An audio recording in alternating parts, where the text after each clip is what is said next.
On this episode of Fault Lines, the growing influence of evangelical Christianity within the ranks of the U.S. military. How deep does it go?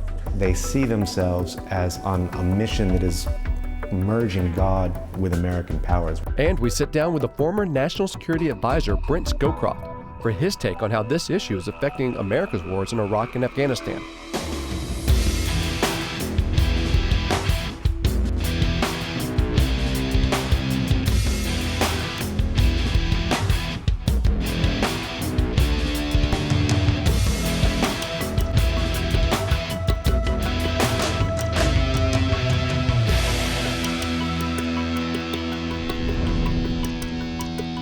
Many on the Christian right describe the wars in Afghanistan and Iraq, well, in similar terms as the Taliban and Al-Qaeda, as spiritual wars of the highest magnitude.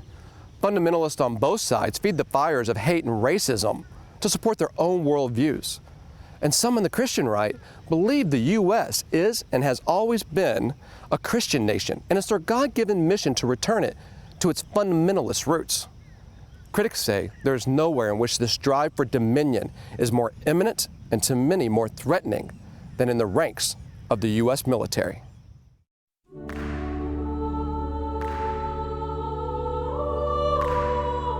They're looking at the mission of the United States military as very literally fighting a crusade. It's not a metaphor for them. They believe that they are in a spiritual battle that is equated to a physical battle. One officer told me, he says, there's angels and there's demons, and we are fighting demons.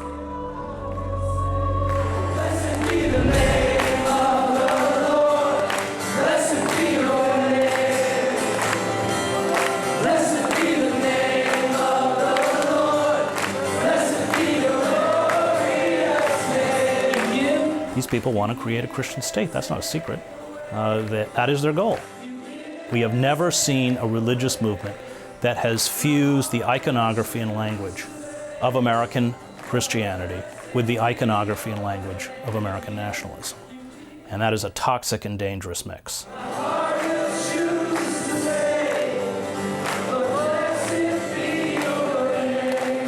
No, I don't see anything to worry about at all.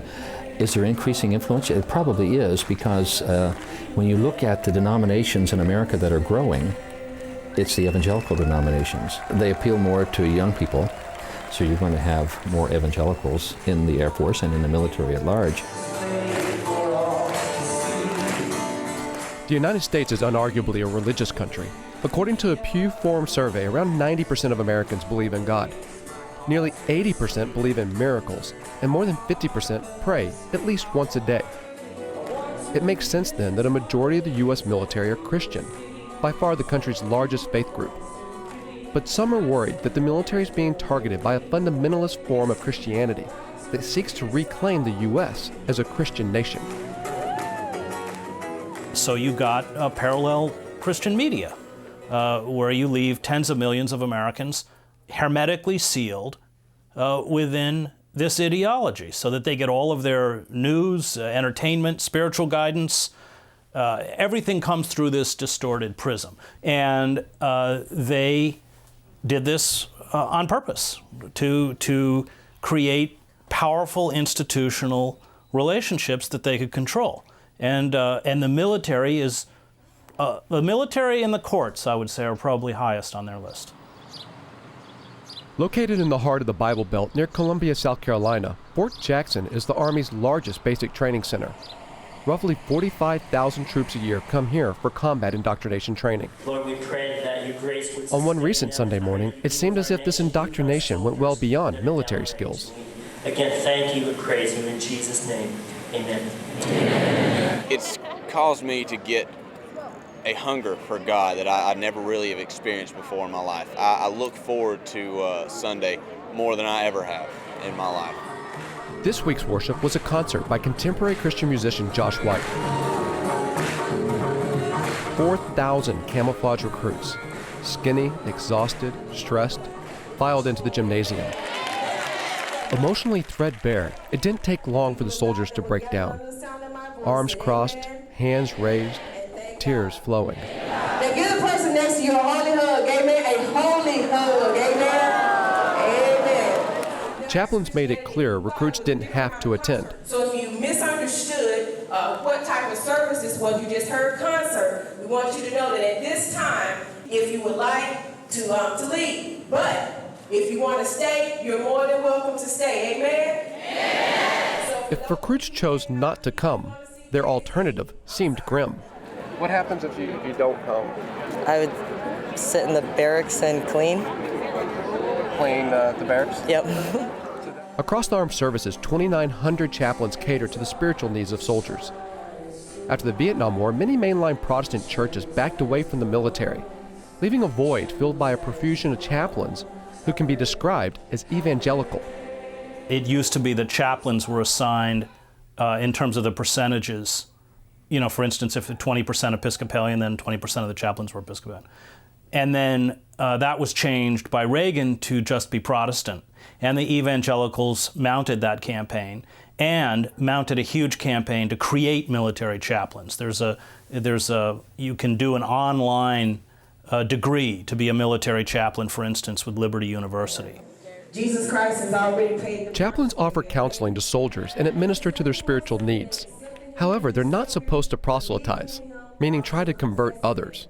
That can prove difficult for chaplains from denominations that prioritize saving souls. Chaplain Monica Lawson has been in the military for 21 years.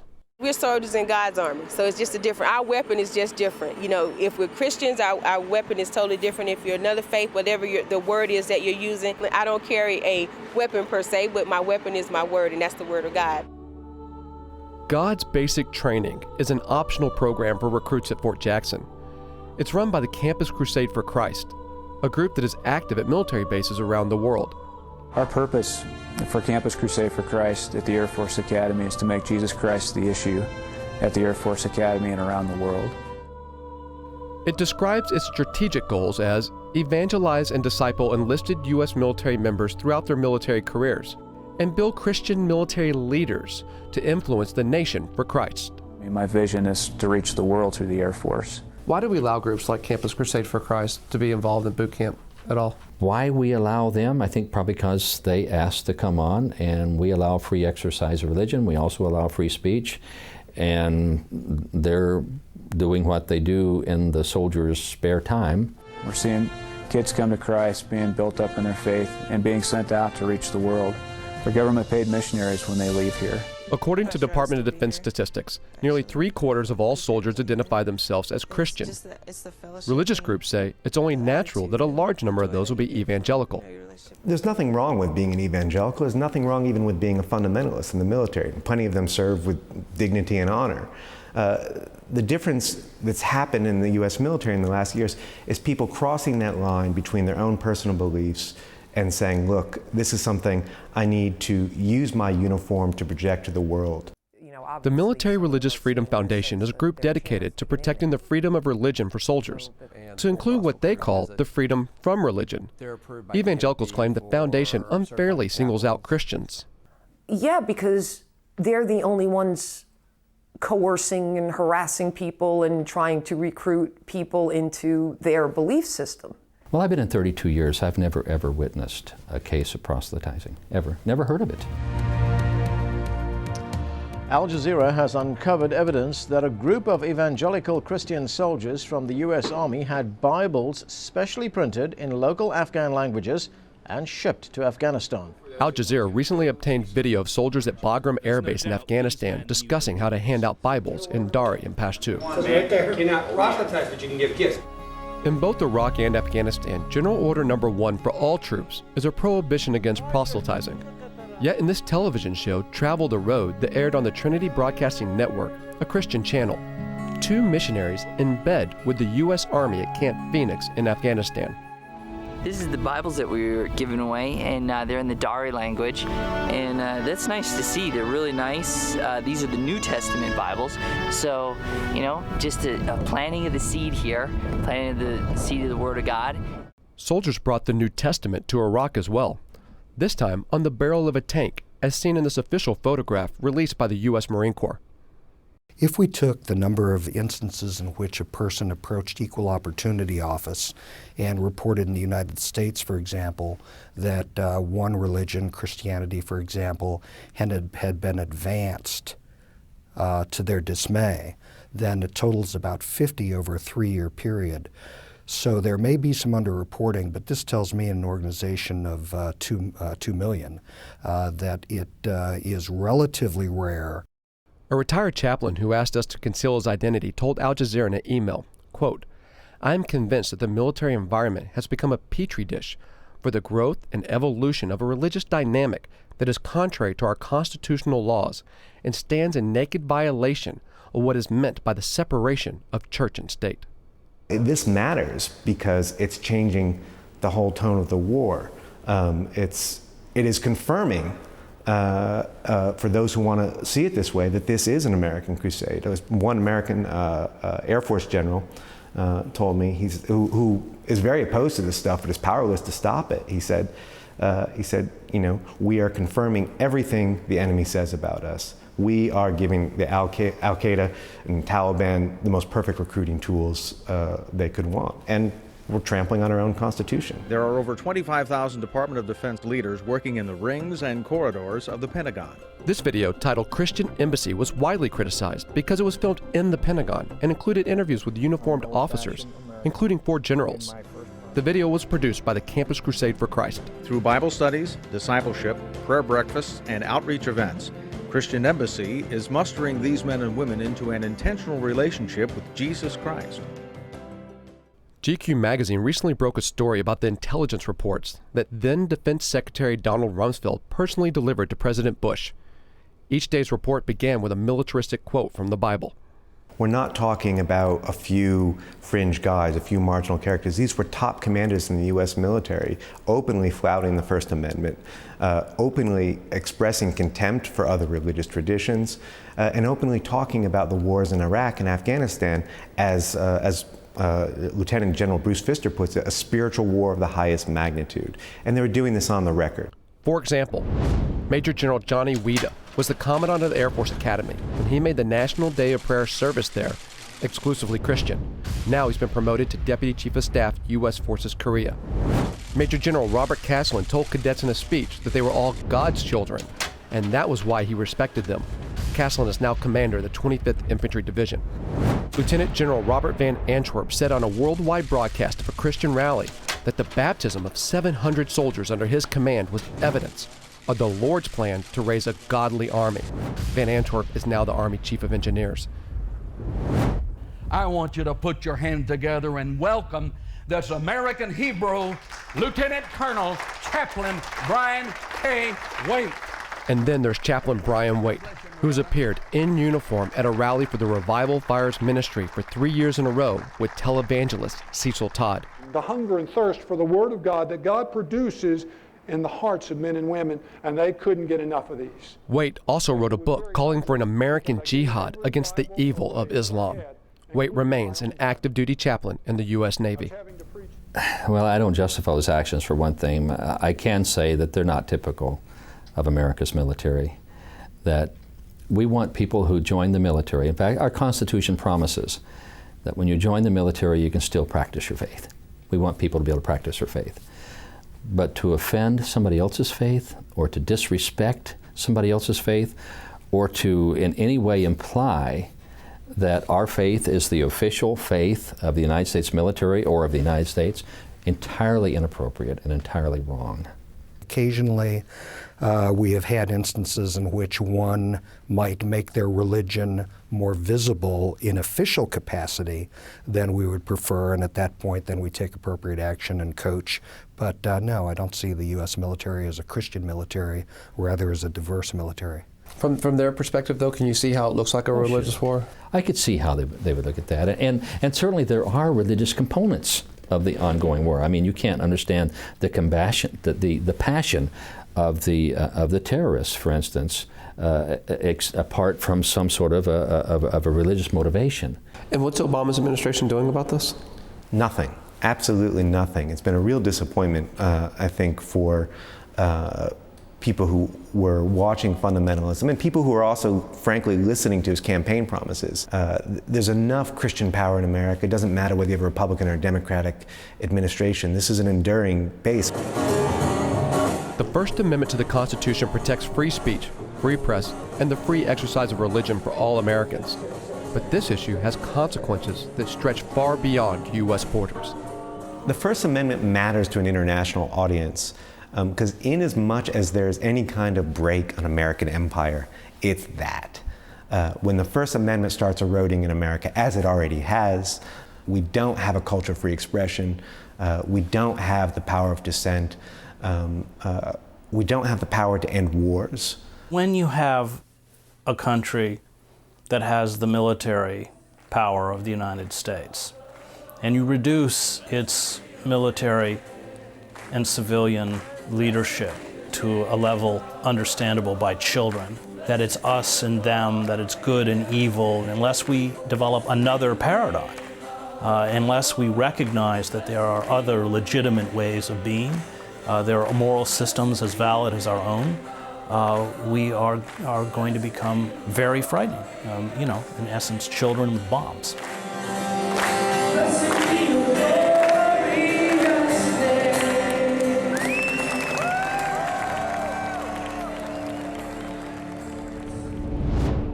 Coming up on Fault Lines, we sit down with former U.S. National Security Advisor and Air Force General Brent Scowcroft and get his take on how religion in the military is impacting the war efforts in Iraq and Afghanistan.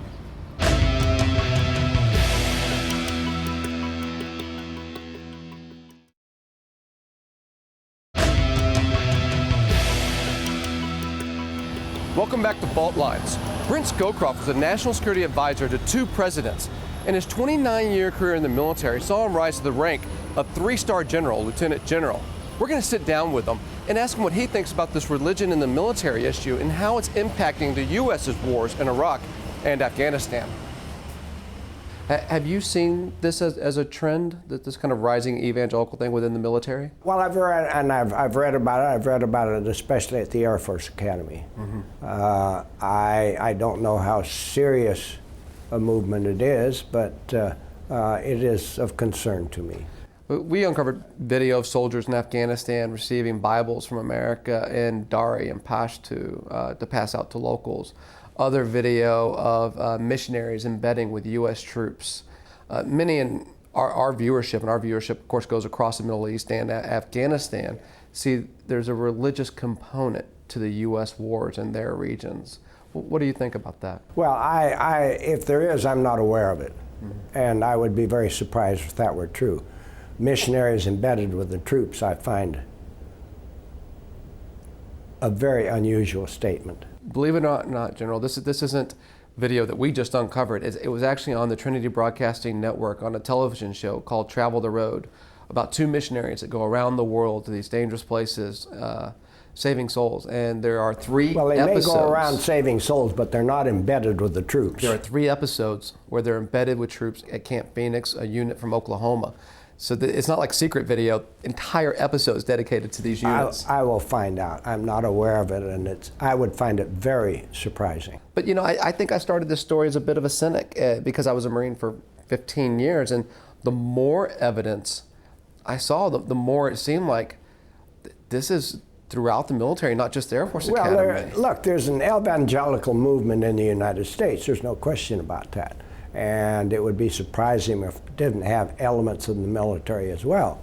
To find it aided and abetted by the military, I find a little bit surprising. I just reject the whole notion that we're on a religious crusade.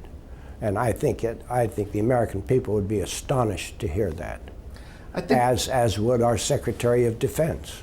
Well, there are some, and these aren't fringe critics either. There are some that say that the evangelicals... Look, a soldier carrying a Bible, I mean, there's nothing wrong with being a God-fearing troop. You were in the Marines. Did you ever pray?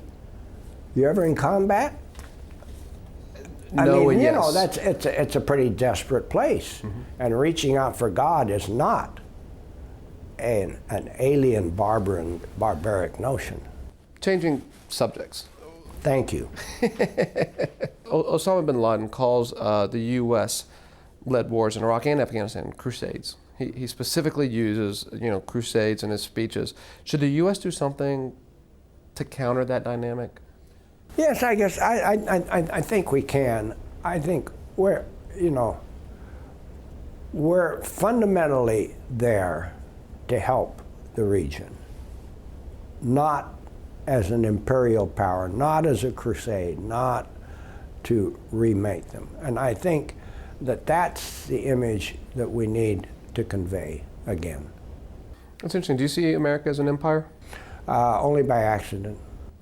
How do you mean? Well, we've become a very powerful country. And so our tentacles, whether they're business, whether they're economics, cultural, they spread everywhere. But is it an empire in the sense of control, conscious control? No. It's an empire of influence, if you will. Do you think there's always going to be inherent conflict between a Christian nation, and I don't mean the government's Christian, I mean like a mostly Christian nation conducting wars in Islamic countries? No, there shouldn't be, because we ought to have emerged from the period of religious wars. I think if we look at the monotheocratic religions, all of them, they all have much more in common than they have in opposition. And it's the extremists that set them against each other. And some, like Al-Qaeda as the extreme, say this is heathen, this is alien, drive it out. And they want to return to the purity of the 13th century. And I think it's a natural reaction, but we have to deal with it.